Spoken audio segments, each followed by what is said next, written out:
ते लऊ बसिया वसिया खबरा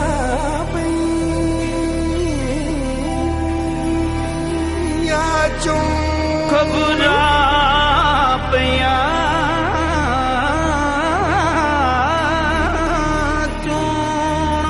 परीत दिया शहजादियां अज बिचे मज़ारा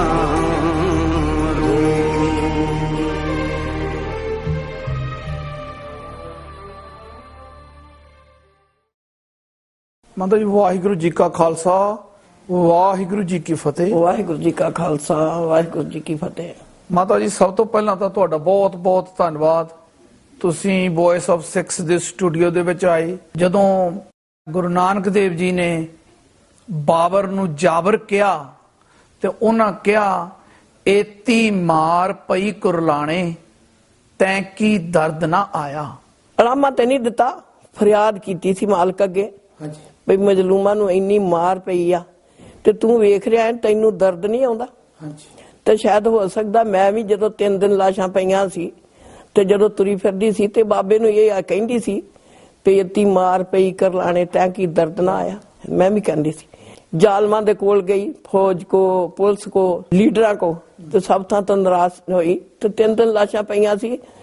यही ते फरियाद करदी सी, पेती मार पई करलाणे तैं की दर्द ना आया। हलामा नहीं सी, क्योंकि उन्हें तरस करके मैनूं सिखां दे घर जन्म दिता सी जेड़ा आम नहीं मिलदा। बहुत तरस कीता सी ते इस करके ओहदा अपकार ते मैं भुला नहीं सकदी, पर ये फरियाद ते करदी फिरदी सी ना। कदी हो सकदा मैं भी इहो जिहा नारा मारिया होवे ते मैनूं उन्हें कोई हौसला भी दिता होवे। बीबी जी सिखां दे इतिहास दे विच टोटल 3 घल्लूघारे होए ने।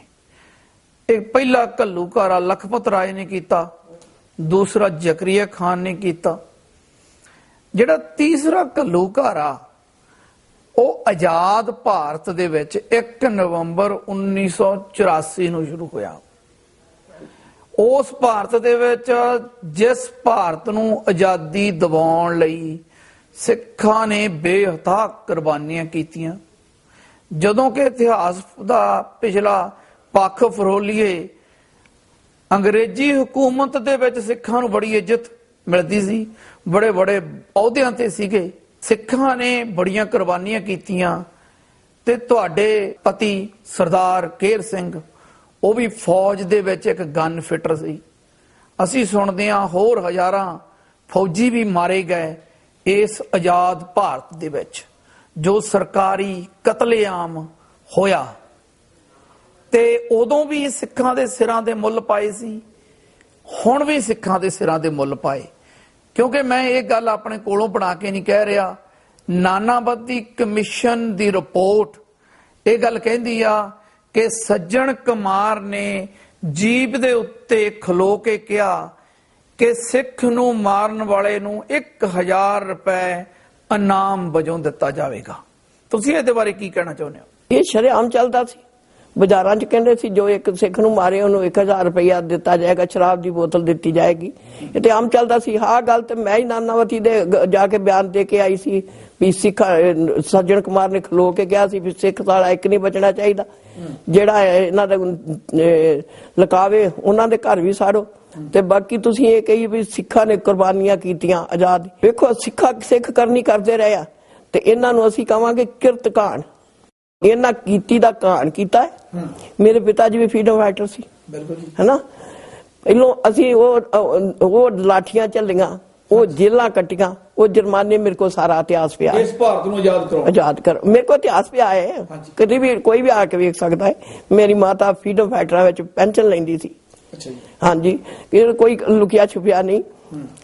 बाकी जमीना कुर्क हो गई। मेरे नानकियां दी एक छोटी जी रियासी, वो सारी कुर्क अंग्रेजा ने की, क्योंकि अखीरले दम तक वो लड़ते रहे। ते इन्हां उस कीती दा कान कीता। अखीर जदों आजादी मिल गई ते सिखां नूं जरायत पेशा कह दिता, उदों कान कीता। ते जदों इंदिरा गांधी बैठ गई आकड़ ते हरमंदर साहब ते टैंक चढ़ाते, जबकि सब नूं पता है ਇੱਕ ਅਕਾਲ ਤਖਤ ਸਾਡੀ ਆਨ ਤੇ ਛਾਨ ਆ, ਅਸੀਂ ਉਹਦੇ ਨਾਲ ਜੀਨੇ ਆ, ਹੈ ਨਾ ਭਾਈ ਸਾਹਿਬ। ਕੋਈ ਬਵੇ ਸਾਨੂੰ ਨਹੀਂ, ਸਾਨੂੰ ਅਕਾਲ ਤਖਤ ਨਾਲ ਮਤਲਬ ਆ, ਹੈ ਨਾ। ਉਹਦੇ ਉੱਤੇ ਟੈਂਕ ਚੜਾਏ, ਸਾਨੂੰ ਗੁਲਾਮੀ ਦਾ ਅਹਿਸਾਸ ਕਰਾਇਆ, ਹੈ ਨਾ। ਫਿਰ ਉਹਨਾਂ ਨੇ ਮੈਂ ਇੱਕ ਜੱਟ ਘਰਾਣੇ ਨਾਲ ਲੇਟਣਿਆ। ਸਾਡੇ ਵਿੱਚ ਆਮ ਕਰਦੇ ਹੁੰਦੇ ਸੀ ਵੀ ਜੇ ਦੁਸ਼ਮਣ ਨੂੰ ਧਮਕੀ ਦੇਣੀ ਤਾਂ ਆਖਣਾ ਤੈਨੂੰ ਐਸਾ ਸਬਕ ਸਿਖਾਵਾਂਗੇ ਤੇਰੀ ਲਾਸ਼ ਨਹੀਂ ਕੋਈ ਚੁੱਕੇਗਾ। ਪਹਿਲੋਂ ਅਕਾਲ ਤਖਤ ਆਇਆ ਨਾ, ਇਹਨਾਂ ਨੂੰ ਪਤਾ ਸੀ ਇਹਨਾਂ ਨੇ ਬਦਲਾ ਲੈਣਾ ਹੀ ਲੈਣਾ ਅਕਾਲ ਤਖਤ, ਇਹ ਨਹੀਂ, ਹੈ ਨਾ। ਜੇ ਦੋ ਸੂਰਮਿਆਂ ਨੇ ਬੇਅੰਤ ਸਤਵੰਤ ਦੇ ਮਹਾਰਾਜ ਨੇ ਕਿਰਪਾ ਕੀਤੀ, ਉਹਨਾਂ ਉਹ ਅਕਾਲ ਤਖਤ ਦਾ ਬਦਲਾ ਲੈ ਲਿਆ ਨਾ। ਤੇ ਇਹਨਾਂ ਨੇ ਸਕੀਮ ਬਣਾਈ ਸੀ ਤੇ ਮੁੜ ਕੇ ਸਾਰੀ ਸਿੱਖ ਕੌਮ ਨੂੰ ਸਬਕ ਸਿਖਾਓ, ਕਿਉਂਕਿ ਉਹ ਬਾਜ਼ਾਰਾਂ ਚਾਹੁੰਦੇ ਸੀ ਸਿੱਖ ਸਾਲਿਆਂ ਨੂੰ ਅਸੀਂ ਸਬਕ ਸਿਖਾ ਰਹੇ। ਮੈਂ ਤਿੰਨ ਇਹ ਸੁਣਦੀ ਰਹੀ। ਜੇ ਕਿਸੇ ਨੇ ਆਖਿਆ ਵੀ ਨਿਹੱਥਿਆਂ ਨੂੰ ਕਿਉਂ ਮਾਰਦੇ ਹੋ, विदोषियों को मार दे, तो उन्हें अगो आख्या साले चुप कर जा, मार देंगे तेरे को, काट देंगे। इन 6 सालों का ऐसा सबक सिखाएंगे कभी उठ ना पाएंगे। उन्हें वो सबक सिखाया। दूजी गल असीं आने भी तेरी लाश नहीं किसे चुकनी, उन्हें सानू वो भी सिखाया। फिर 3-3 दिन घर लाशां पईयां रहियां, है ना ते प्यो दी कुर्बानी काम आई, ना पति दी सेवा काम आई, है ना। 3 दिन घर लाशां पईयां रहियां, जनरल तक फौज पुलिस ये लीडर सारियां ने फरियादां करके अखीर अपने लाशां नहीं चुकियां। वो सानू सबक सिखाया, अपने घर दे समान दे नाल लाशां दे इदों वध होर की साडे नाल जुल्म हो सकदा है। ਜਦੋਂ ਕਿ ਤੁਸੀਂ ਸਭ ਤੋਂ ਵੱਧ ਸੇਫ ਜਗ੍ਹਾ ਤੇ ਰਹਿੰਦੇ ਸੀ, ਮਿਲਟਰੀ ਇਲਾਕੇ ਦੇ ਵਿੱਚ ਰਹਿੰਦੇ ਸੀ, ਕਿਉਂਕਿ ਤੁਹਾਡੇ ਪਤੀ ਜੀ ਸਰਦਾਰ ਸਾਹਿਬ ਉਹ ਮਿਲਟਰੀ ਦੇ ਵਿੱਚ ਜੌਬ ਕਰਦੇ ਸੀ, ਗਨ ਫਿਟਰ ਸੀ, ਤੇ ਉਸ ਇਲਾਕੇ ਦੇ ਵਿੱਚ ਆ ਕੇ ਤੁਹਾਡੀ ਕਿਸੇ ਨੇ ਫਰਿਆਦ ਨਹੀਂ ਸੁਣੀ, ਕਿਉਂਕਿ ਸਰਕਾਰੀ ਕਤਲੇਆਮ ਸੀ। ਮੈਂ ਤੁਹਾਤੋਂ ਇੱਕ ਗੱਲ ਜ਼ਰੂਰ ਪੁੱਛਣੀ ਚਾਹੁੰਦਾ, ਅੱਜ 30 ਸਾਲ ਹੋ ਗਏ ਇਸ ਕਤਲੇਆਮ ਨੂੰ, ਤਕਰੀਬਨ ਪਿਛਲੇ 20 ਸਾਲ ਸਾਰੇ ਲੋਕਾਂ ਨੂੰ ਇਹ ਗੱਲ ਕਹੀ ਗਈ ਕਿ 84 ਦੇ ਵਿੱਚ ਦੰਗੇ ਹੋਏ। ਤੁਸੀਂ ਅੱਜ ਇਹਨੂੰ ਦੰਗੇ ਕਹੋਗੇ ਕਿ ਕਤਲੇਆਮ ਕਹੋਗੇ ਕਿ ਸਿੱਖ ਨਸਲਕੁਸ਼ੀ ਕਹੋਗੇ? ਦੇਖੋ ਇਹ ਇਹਨਾਂ ਦਰਿੰਦਿਆਂ ਨੇ ਫਲਾਈ ਸੀ। ਮੈਂ ਤੇ 30 ਸਾਲ ਹੋ ਗਏ ਨੇ, ਮੇਰੀਆਂ ਇੰਟਰਵਿਊ ਕਢਾ ਕੇ ਵੇਖ ਲਓ, ਚਾਹੇ 90 ਦੀ ਕਢਾਓ, ਚਾਹੇ ਕੋਈ ਅਖਬਾਰ ਦੀ ਕਢਾਓ, ਜਿੰਨੇ ਵੀ ਮੈਨੂੰ ਪੁੱਛਣ ਆਇਆ ਮੈਂ ਉਹਨਾਂ ਨੂੰ ਇਹ ਕਿਹਾ ਵੀ ਇਹ ਇੱਕ ਨਰਸੰਹਾਰ ਸੀ, ਇੱਕ ਕਤਲੇਆਮ, ਸਿੱਖ ਕਤਲੇਆਮ ਸੀ, ਤੇ ਇੱਕ ਨਸਲਕੁਸ਼ੀ ਸੀ, ਇੱਕ ਕੌਮ ਨੂੰ।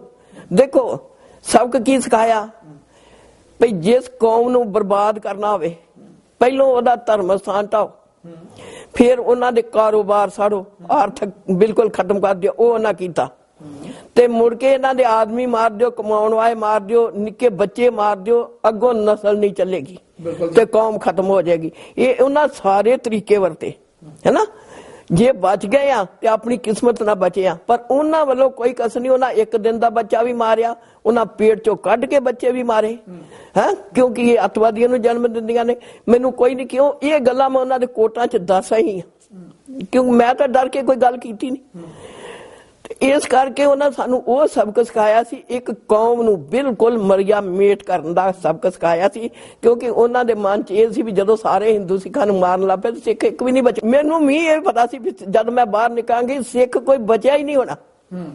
ते वो कलगी वाए अगे ये जरूर फरियाद करदी भी जो भी बचेगा असीं भी एक सिख आ, हार कदी नहीं मनना, लड़ांगे, है ना। ते लड़दी आई। सिखां नू तां कोई खत्म नहीं कर सकिया, सिखां नू तां उदों भी नहीं खत्म कर सकिया ਜਦੋਂ ਬਾਬਾ ਬੋਤਾ ਸਿੰਘ ਤੇ ਗਰਜਾ ਸਿੰਘ ਬਾਹਰ ਖੜ ਕੇ ਉਹਨਾਂ ਨੇ ਟੈਕਸ ਲਾਇਆ ਤੇ ਟੈਕਸ ਵਸੂਲਿਆ। ਤੇ ਹੁਣ ਤਾਂ ਬਹੁਤ ਵੱਡੀ ਗੱਲ ਆ, ਸਿੱਖ ਬਹੁਤ ਗਿਣਤੀ 'ਚ ਤਰੱਕੀਆਂ ਕਰ ਚੁੱਕੇ ਨੇ, ਵਾਰ ਵੱਸਦੇ ਨੇ। ਪਰ ਸਭ ਤੋਂ ਵੱਡੇ ਅਫਸੋਸ ਦੀ ਗੱਲ ਇਹ ਆ ਵੀ ਜੋ ਕੁਝ ਸਿੱਖਾਂ ਨਾਲ ਸਰਕਾਰ ਨੇ ਤੇ ਸਾਰੀਆਂ, ਮੈਂ ਇਹਦੇ ਵਿੱਚ ਸਾਰੀਆਂ ਪਾਰਟੀਆਂ ਨੂੰ ਇੱਕੋ ਜਿਹਾ ਜ਼ਿੰਮੇਵਾਰ ਸਮਝਦਾ, ਕਿਉਂ ਸਾਰੀਆਂ ਪਾਰਟੀਆਂ ਨੇ ਰਲ ਕੇ ਕੀਤਾ। ਤੁਹਾਨੂੰ ਕੀ ਲੱਗਦਾ ਵੀ ਜਿਹੜਾ ਸਾਰਾ ਕਤਲੇਆਮ ਆ ਇਹ ਪ੍ਰੀ ਪਲਾਨ ਸੀ? ਬਿਲਕੁਲ ਇਹ ਪ੍ਰੀ ਪਲਾਨ ਸੀ।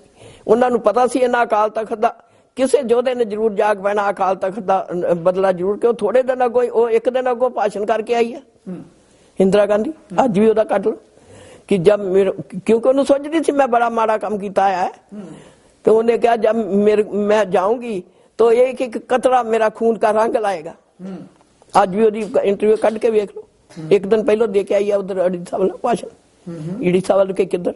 ਹਾਂਜੀ ਹਾਂਜੀ ਤੇ ਉਹ ਇਹ ਪਹਿਲੋਂ ਪ੍ਰੀ ਪਲਾਨ ਸੀ ਭਈ ਜੇ ਇਹ ਸਿੱਖ ਕੋਈ ਸ਼ਰਾਰਤ ਕਰਨ ਜਾਂ ਆਪਣਾ ਕੋਈ ਬਦਲਾ ਲੈਣ ਤੇ ਇਹਨਾਂ ਦਾ ਨਿੱਕਾ ਨਿੱਕਾ ਬੱਚਾ ਵੀ ਕਤਲ ਕਰ ਦਿਓ, ਇਹਨਾਂ ਦੀ ਬਿਲਕੁਲ ਨਸਲ ਖਤਮ ਕਰ ਦਿਓ। ਇਹ ਬਿਲਕੁਲ ਮੈਨੂੰ ਕੋਈ ਚੱਕ ਨਹੀਂ ਇਹਦੇ ਵਿੱਚ ਕਹਿਣ ਦੀ, ਇਹ ਇਹਨਾਂ ਦਾ ਪਲਾਨ ਸੀ ਵੀ ਸਿੱਖ ਸਾਲਾ ਇੱਕ ਨਹੀਂ ਬਚਣਾ ਚਾਹੀਏ।